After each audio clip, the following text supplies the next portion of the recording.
Halo semua, selamat datang di kelas online komputerisasi akuntansi 1. Hari ini kita akan melihat pembahasan daripada perusahaan jasa sampai dengan jurnal penyesuaian.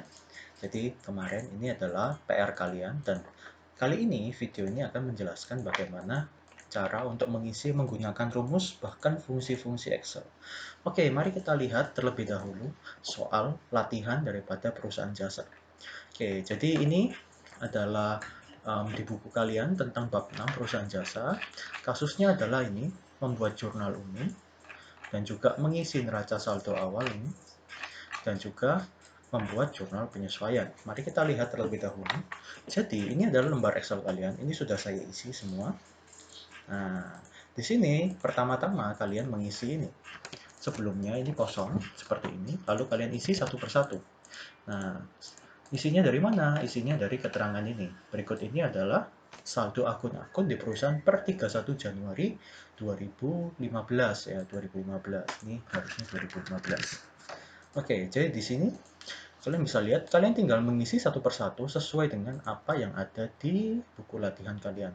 Tapi ingat, kalian harus bisa membedakan mana akun yang mempunyai saldo normal debit, mana akun yang mempunyai saldo normal kredit. Ya, kalian masih ingat, biasanya semua aset ini saldo normalnya debit kecuali seperti akumulasi ya. Karena ini adalah pengurang daripada aset tetapnya. Lalu hutang ya, liabilitas saldo normalnya kredit sehingga harus dimasukkan di sisi kredit. Ekuitas ada modal itu juga saldo normalnya kredit. Oke, mari dimasukkan. Jadi seperti ini. Jadi ditulis saja 45 juta. Ingat, tulis saja 45 juta, jangan kalian menuliskan 45.00.00. Ya, jangan. Ya, jadi biarkan ditulis saja 45 juta tanpa titik. Nanti kalau misalnya kalian memakai titik, bisa jadi ada kemungkinan angka tersebut dibaca sebagai teks. Nah, jadi setelah kalian menuliskan angka 45 juta, seharusnya kalian di sini mengubah formatnya ini menjadi accounting. Nih, diklik. Nah, sehingga nanti akan otomatis keluar RP seperti ini. Nah, sisi kanannya diisi 0, karena jika kalian tidak mengisi 0, nanti sisi kreditnya kosong seperti ini. Ya, harus diisi 0 supaya nanti bisa kelihatan ada RP strip seperti ini, biar laporannya rapi. Ya, seperti itu. Piutang usaha dimasukkan, perlengkapan, dan lainnya dimasukkan ya. Akumulasi saldonya kredit karena sifatnya mengurangi aset tetap. Lalu hutang dimasukkan kredit, ekuitas dimasukkan kredit, pastikan pemasukan debit kreditnya ini sudah sesuai atau balance ya. Kanan kirinya balance. Itu adalah untuk neraca saldo. Lalu kita lanjut ke jurnal umum. Nah, kalau jurnal umum ini kalian melakukan jurnal biasa ya, jurnal umum yang pertama kali diajari di semester 1. Jadi kalau pengetahuan akuntansi kalian lemah, mungkin akan kesulitan menjawab ini. Ya, di sini saya menunjukkan kalau saldo akhir daripada debitnya itu nilainya 271.700 ya. 271 juta. Ya, jadi dimasukkan sesuai dengan transaksinya. Tanggal diisi dengan tanggal yang ada di sini ya. Lalu dimasukkan satu persatu. Nah, 1 Februari misalnya menerima kas. Nah, dari tambahan investasi berarti uangnya, kasnya bertambah, modalnya di sisi kredit. Oke, jadi di jurnal seperti biasa. Nah, di dalam pembahasan jurnal umum di sini yang penting adalah kalian bisa membuat ini data validation namanya ya. Jadi kalau kalian masih ingat, kalian bisa lihat di videonya juga. Jadi caranya bagaimana ya? Misalnya saya memunculkan di sebelah sini misalnya. Oke, caranya ya di sini di blok dulu ya. Setelah itu data validation. Nah, ini diganti menjadi list karena kita memakai daftar. Source-nya ngambil dari neraca saldo. Ini di blok semua. Nah, sampai paling bawah. Setelah itu di enter, setelah itu di OK. Otomatis nanti di sini sudah bisa punya list. Nah, seperti itu. Ya. Itu cara memakainya. Lalu, kalian kalau sudah mendapatkan jawaban daripada jurnal umumnya, ya bisa membuat debit kreditnya. Kalian masukkan kode akunnya. Ya. Jadi misalnya ini ya, Misalnya ini saya ganti 104, nanti dia bisa otomatis berubah. Nah, misalnya saya ganti lagi menjadi 201, dia otomatis berubah. Nah, bagaimana caranya bisa otomatis berubah? Menggunakan rumus if dan VLOOKUP. Nah, ini ada di video saya, bisa dilihat sekali lagi penggunaan cara if dan VLOOKUP dalam satu formula. Oke, jadi logikanya adalah seperti ini ya. Jadi sama dengan jika nomor akun ini sama dengan kosong atau tidak ada angka ataupun huruf, tidak ada karakter apapun ya. Jadi tanda petik itu mewakili tidak ada apapun, tidak ada karakter apapun ya. Maka ya dia akan kosong juga. Ya, tanda petik. Nah, jika ternyata ada sesuatu, maka dia akan VLOOKUP. Ya, seperti itu ya. Lookup value-nya ya. Lookup value table array-nya di sini ya.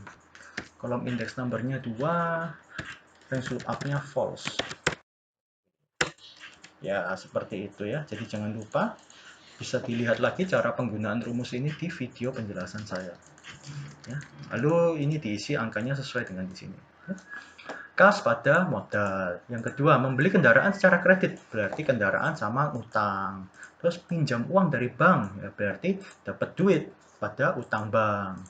Lalu membayar beban iklan dibayar di muka, ya prepaid expense untuk tayang 5 kali. Bayar berarti kasnya di kredit, terus timbullah aset lancar yang namanya prepaid expense atau iklan dibayar di muka. Edward Cullen mengambil uang prefer nih, berarti uang kita berkurang karena diambil, lalu timbullah prefer, penarikan Edward Cullen. Setelah itu membeli supplies, nah, beli barang berarti uangnya berkurang 3 juta, lalu timbullah barang perlengkapan. Lalu melunasi utang usaha, melunasi berarti kita membayar utang kita, kas kita keluar lagi, lalu hutang kita terhapuskan karena sudah dibayar. Lalu membayar beban utilitas itu seperti listrik, air gitu ya. Bayar berarti uang kita keluar, lalu beban kita bertambah karena kita sudah merasakan manfaat daripada utilitas. Lalu mengakui pendapatan jasa namun perusahaan belum melakukan penagihan ya. Nah, jadi kita timbul pendapatan jasa tapi perusahaan belum melakukan penagihan, otomatis belum dapat duit. Berarti sifatnya menjadi piutang usaha. Lalu membayar beban gaji 10 karyawan sebesar 1 juta. Bayar berarti kas. Ya, seperti itu.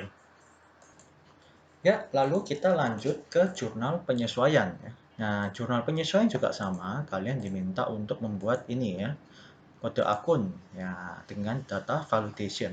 Lalu rumusnya juga sama persis seperti yang tadi, pemakai if dan VLOOKUP ya.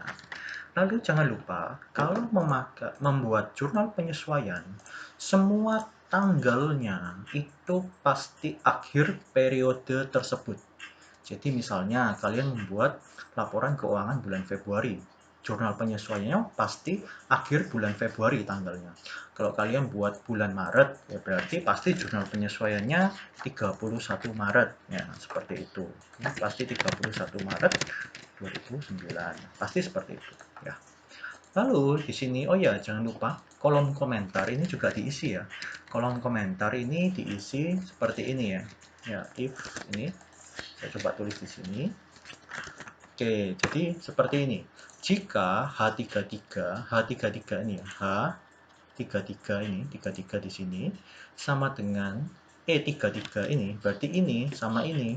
Jika sama, maka akan muncul tulisan saldonya balance.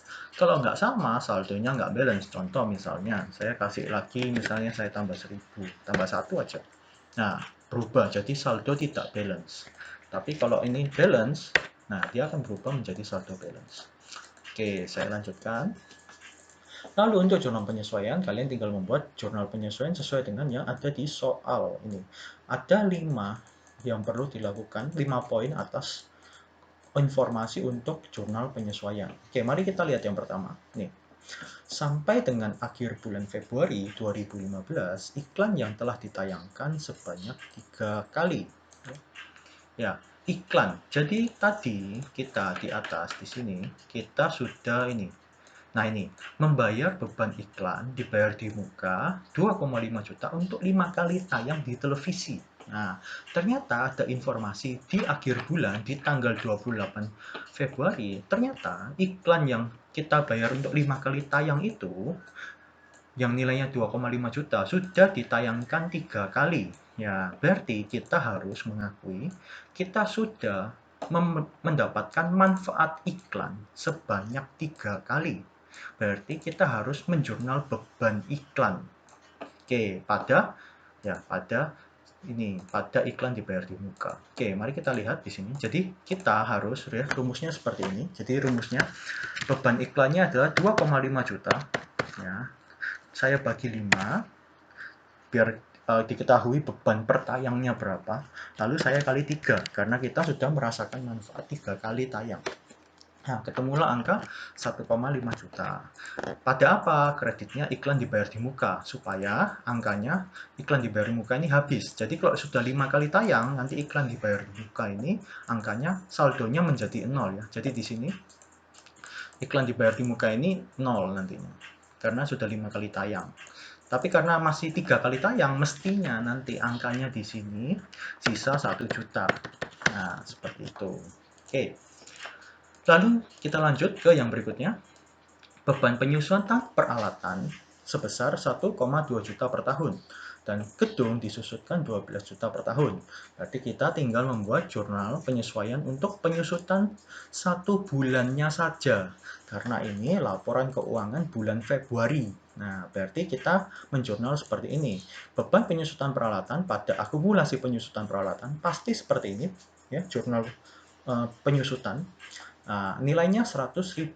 Nah, 100.000. Dari mana? Dari 1,2 juta ya. Dari 1,2 juta dibagi 12. Nah, ketemu 1 bulan.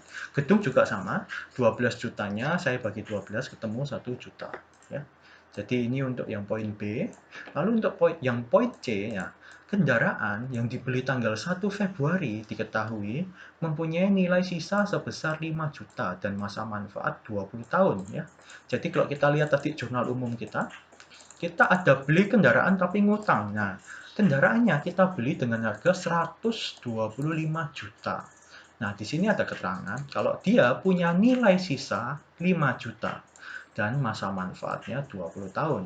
Nah, tentu saja di sini yang diinginkan adalah kita membuat beban penyusutannya ya untuk 1 bulan saja ya. Jadi rumusnya ya, jadi sama dengan 125 juta saya kurangi nilai sisanya 5 juta, saya kurung tutup, saya bagi 20 tahun ya. Lalu saya bagi 12 bulan biar ketemu 1 bulan, terus saya kali 1 bulan karena ini untuk bulan Februari saja. Nah, ketemu 500.000. Nah, nih pada akumulasi penyusutan kendaraan. Oke, itu yang poin C. Lalu yang poin D, ternyata ada informasi, ada pendapatan, tapi belum dilakukan penagihan. Jadi alias ini belum dicatat sama perusahaan, jadi kita harus mencatatnya. Timbullah piutang usaha pada pendapatan jasa. Nah, seperti ini. Jadi penjualan kredit biasa. Lalu yang terakhir, mungkin ini yang banyak salah dari kalian. Jadi sisa perlengkapan pada akhir bulan Februari 2015 adalah 2,4 juta. Nah, di sini angkanya 2 juta. Dapat dari mana? Begini. Jadi ini adalah keterangan saldo akhir ya. Ini adalah keterangan saldo akhir ya. Saldo akhir perlengkapan. Nah, yang nilainya 2,4 juta. Nah, kita harus menyesuaikan sampai angka perlengkapannya ini menjadi 2,4 juta. Oke, bagaimana caranya? Gampang. Nih, kita lihat di sini terlebih dahulu. Jadi, di neraca saldo awal yang Januari, 31 Januari, ternyata kita punya nih saldo perlengkapan yang nilainya 1,4 juta. Nah, lalu di jurnal umum kita ternyata ada membeli perlengkapan lagi yang nilainya 3 juta. Berarti kita bisa bilang seperti ini. Beban perlengkapan yang harus kita sesuaikan adalah kita harus tahu dulu nilai total dari perlengkapan berapa, saldo awal, ditambah pembeliannya, lalu kita kurangi ya dengan 2,4 juta. Nah, ketemu 2 juta. Berarti kita bisa dibilang ya, selama bulan Februari kita memakai perlengkapan sebesar 2 juta. Sehingga saldo akhirnya menjadi 2,4 juta. Ya, seperti itu ya. Jadi hasil akhirnya untuk jurnal penyesuaian 17.100.000. Ini adalah penjelasan pembuatan dari neraca saldo, jurnal umum, dan jurnal penyesuaian. Oke, sampai jumpa di video berikutnya. Terima kasih.